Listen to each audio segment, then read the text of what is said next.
Did you know that 70% of the Earth is made of water? And did you know that only 2.5% of that water is drinkable? The human body can go 4 weeks without food.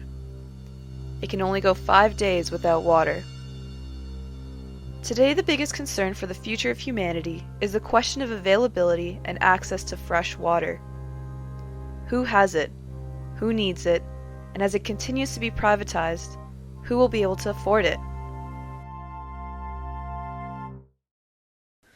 Water bottles crossed over to North America around the end of the 1970s.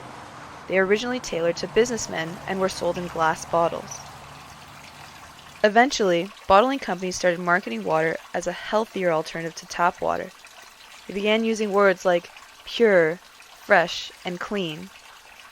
Glass bottles were exchanged for plastic PET bottles as they were more accessible and convenient. By the end of the 20th century, a stigma against tap water had developed. Do you drink tap or bottled water? I think I prefer bottled water. I usually drink bottled water. It just seems cleaner, I guess. Bottled usually tastes a lot cooler and nice and fresher. Today, water is controlled by 3 major companies: Nestle, Coca-Cola, and Pepsi. Questions of the ethics of water privatization have been in contention for years.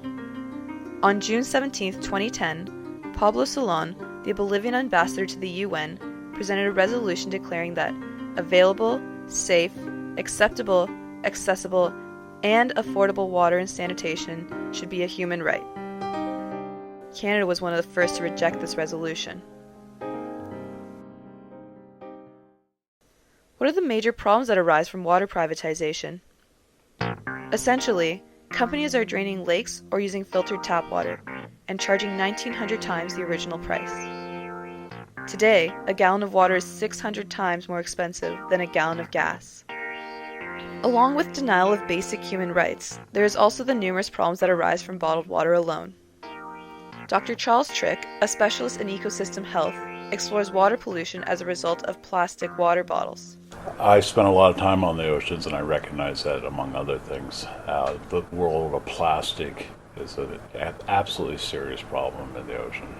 Ultimately, though, anything that's not decomposable and is movable will end up in the ocean, so this is something we really have to avoid.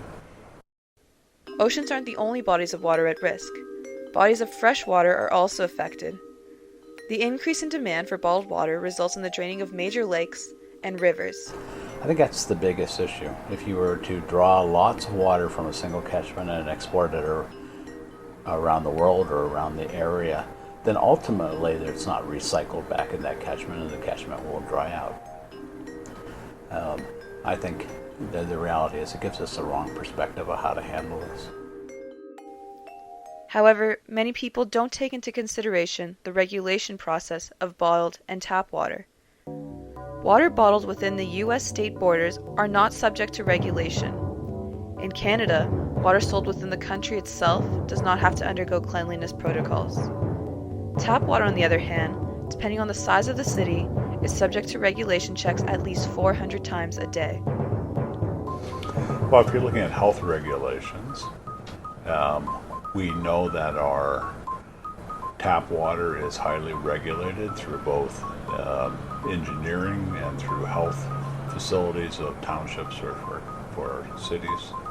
And we know that bottled water is not, because it's under a beverage component.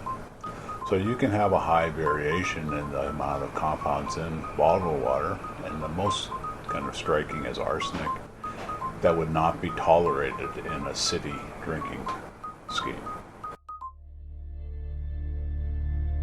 With all that said, the commodification of water is demeaning the importance of the resource. We are paying an exponential price for a product that should be free and readily available to the world.